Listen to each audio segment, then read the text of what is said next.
Hello and welcome to Women of the Middle East podcast. Women of the Middle East.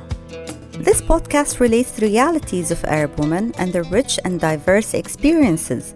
It aims to present the multiplicity of their voices and wishes to break overdue cultural stereotypes about women of the Middle East. My name is Amal Al-Malki. I'm a feminist, scholar, and educator. This is Women of the Middle East podcast. Hello and welcome to Women of the Middle East podcast. Today I'm introducing a new name. Her story has captured me on so many different levels. Noor Al Otaibi. Noor Al Otaibi is a Jordanian writer whose literary career is rooted in themes of resilience, healing, and personal transformation. Noor lost her leg to cancer at the tender age of 13. This important turn in her life has transformed her experience as a human and as a woman. Thank you so much. An Arab female teenager, right? Yeah.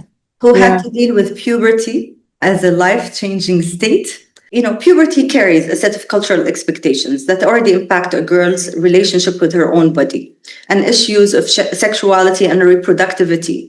It is when our culture first tells the little girl that you are a woman now. How did you deal with having had to go through cancer and lose your leg while your whole identity as a woman is being constructed for you at that very tender age? I can tell you it was not an easy decision at all, but I didn't have any options on that time. When I was 13, I decided to have amputation. So I decided on 13 years old just to live my life within the artificial leg. And as you mentioned, it was a turning point. A woman from Middle East, Arab women, and instead of thinking about my teenager stage, and instead of just focusing on other stuff in that age, and my personality has completely changed because of the story and because of what happened on that time. But I learned a lot. If the story didn't happen to me, if I didn't lose my leg, I will not be here today with you and to be a writer and to discover my skills in writing and to publish 4 books, and the 5th one is on the way. Was it really your decision or was it your family's decision? To be honest, it was my decision. I remember the doctor was sitting with me along with my father and my uncle, and he said, did you need to live your life like other people? There are a lot of people who lived with artificial leg, or you want to die because we don't have an option. And so I told him, no, I want to live with artificial leg, knowing that I didn't have any background about what's artificial leg and how it looks like and so on. It was my decision, and definitely my family, they supported because they want me to live. Noor, going back to the question, how did you deal with it? Now making the decision and not knowing.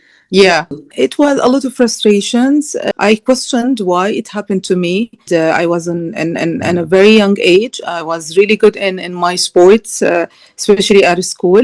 First, I can say the first maybe 3-4 months was not an easy. I didn't accept to go for a therapist, for physiotherapy, or to even watch videos related to my leg. But quickly, I turned to change my mindset on that time. I decided, no, I need to step. I have to be strong. I have to cope. I have to adapt. I have to go back to my school. I have to go back to my family. I have to go back to my mother, and I don't have an option. I decided to just let it go. So I have to be strong and to stand to myself and to build and to rebound my support system.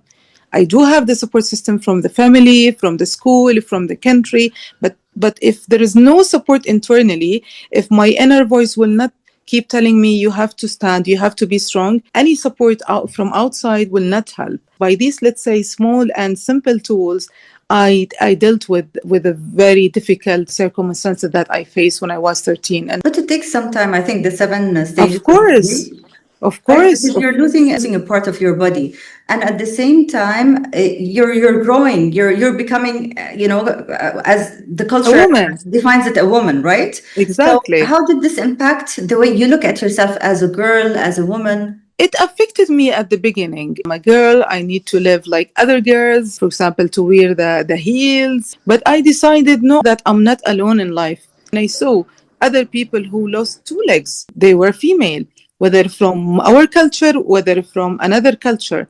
So it's not only my journey. It really helped me to heal and to understand nothing is guaranteed in life. and you need to think about it from different perspective.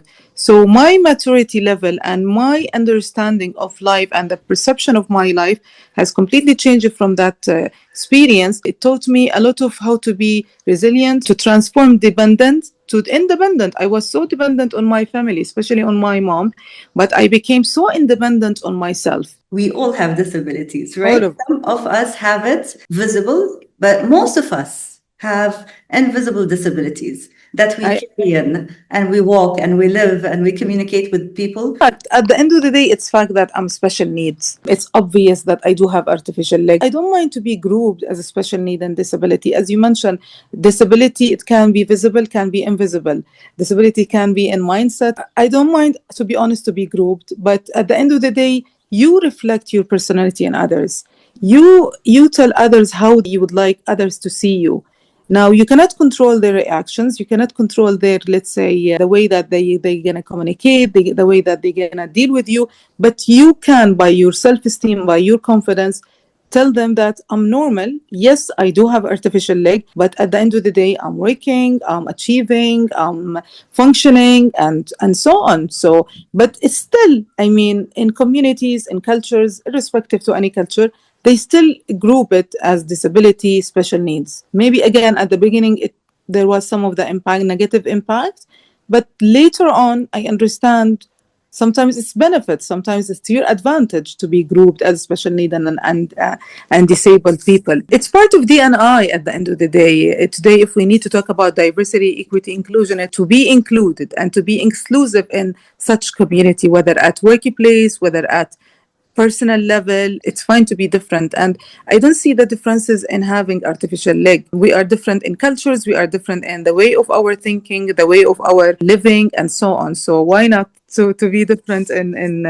having artificial leg? Yeah. Absolutely, I totally agree with you. And when we speak about diversity and inclusion, gender equality comes, within that spectrum. And it's really interesting because in your case, it's very intersectional. We're talking about a woman who has lost a leg, who is living with a disability. Okay. And to correct the terminology, of course, it's not disabled people, because it's people with disability. Okay. Absolutely. And again, we are all people who have disabilities, whether they're visible or invisible. And there is a literature, growing literature in the Arab world from women who consider themselves as a woman with disabilities. And they're creating an amazing literature. I would mention a dear friend and someone I really, really love and love her writings, Shahad al-Shimri from Kuwait. She speaks about the highs and the lows. What does it mean to be a woman who is from the Gulf, who lives within that cultural, context, and have to do those and negotiate. And she speaks about very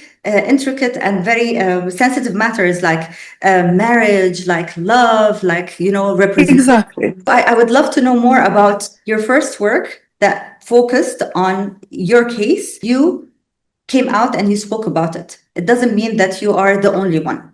You are the brave one who, Thank you. and a pioneer who decided to take this case and turn it into a positive source of hope for yourself and for others. So tell me more about your first book. No matter what, okay, the story happened in 1998, but I decided to write it in 2016 after a long period of time because I'm more confident and I feel that now it's the time to just write. I was hesitant at the beginning because of the culture that I came from, because maybe of the reactions of people. And it was encouraged also from one of my closest friends that she was telling me, Noor, please go ahead and write about your story. And I'm sure that there are a lot of people who have the same or similar case and they would love to hear other stories. So I decided to write about it and remember every single thing that happened to me on that time. And from that experience, I didn't stop. It helped me to discover that I have the writing skills. So that's why I decided to write second and third and fourth book. I didn't stop only on No Matter What. It was written in English because the story happened in UK and then translated in Arabic. مهما كلف الأمر. But you had to start with your own story, right? Yes. And I didn't realize that I'll be a writer. I wanted to write and I wanted to publish and to share my story with others, like a learning lesson. and to share my experience. Whether they want to empathize, whether they want to sympathize, it's up to them. At the end of the day, I cannot control their reactions. From that experience and from that first book, I really enjoyed writing, and I said to myself, look, you have the skills in writing, please continue writing. And definitely with other tools, like I read a lot. What does writing mean to you? It's passion, it's life, it's happiness, it's my identity, it's where I am today. It it reflects the happiness around me. So if I didn't write, I'll feel that's something that I missed in my day. I mean, How do you push boundaries through your writing as an Arab woman? Said it's the first thing we yeah. talk about, how would the reader perceive me? The first thing we think as Arab women, what would the society think of us when we Yes, write something that's exactly. too personal, We right? should we should think about it. We should consider them when I write. Yes, I'm bold a little bit, but also I need to take into consideration where I am from, the culture that I am belonging to, the community, the Middle East, and so on. As a writer, I have to be bold to some extent, but at the same time I need to deliver the message. That's the most important, and to have this appropriate content for a reader to understand what I meant. I mean, between the lines. But to be too bold, for me personally, I don't see that myself. But maybe it depends on the topic itself. What's your forthcoming book about? The fifth one, it's going to be a novel. So I think something will be purely new. Maybe I cannot talk about it right now because I'm still writing. I'm still editing. Hopefully, before the end of the year, it will be published. What can you tell every girl going through puberty today and have to deal with body image issues and making amends with their own bodies? What do you tell them? Maybe I'm not good in giving advices, but I can say be yourself, accept yourself, try to accept yourself, try to see what are the advantages that you do have.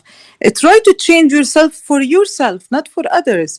Because if you don't believe in yourself and if you don't have this confidence in yourself, no one ever will see the opposite. So you have to reflect that to others by loving yourself, accepting yourself, and to say to yourself that I like my body, I like myself, I accept it.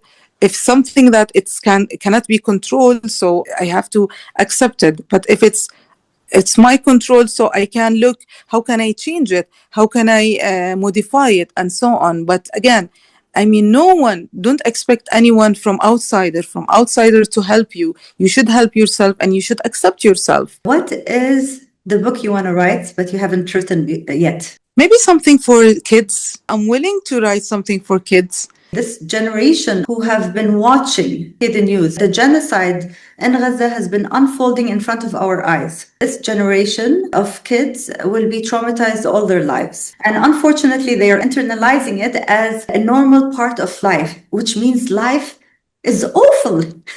Life is awful. So Yeah. this generation is being traumatized on so many different levels.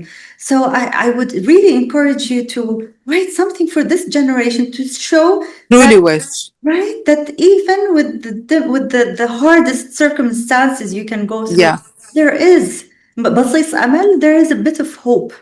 Yeah, I totally agree. And I truly wish, whether myself or whether any writer also to talk about it, because it's worth it, I believe so. How do you define yourself? This would be my last question. I have a lot of dreams. I like to continue grow. I have a lot of dreams, especially in writing, adding value to myself, adding value to the society, to community. I lied, not the last question. You said you liked sports. Are you back to doing sports? Yeah, I have my personal trainer and I'm just doing a lot of exercises, cardio and other exercises, because it's important. It's important to strengthen your muscles, strengthen your mental health as well, and it will affect the entire body. So yeah. Noor, I have so much respect and so much love for you. Thank you very much, Doctor. It was really a pleasure. And I really love this podcast and looking forward to meeting you in person. This is Women of the Middle East podcast. Thank you for listening and watching. To stay up to date with Women of the Middle East podcast, you can subscribe and don't forget to rate us.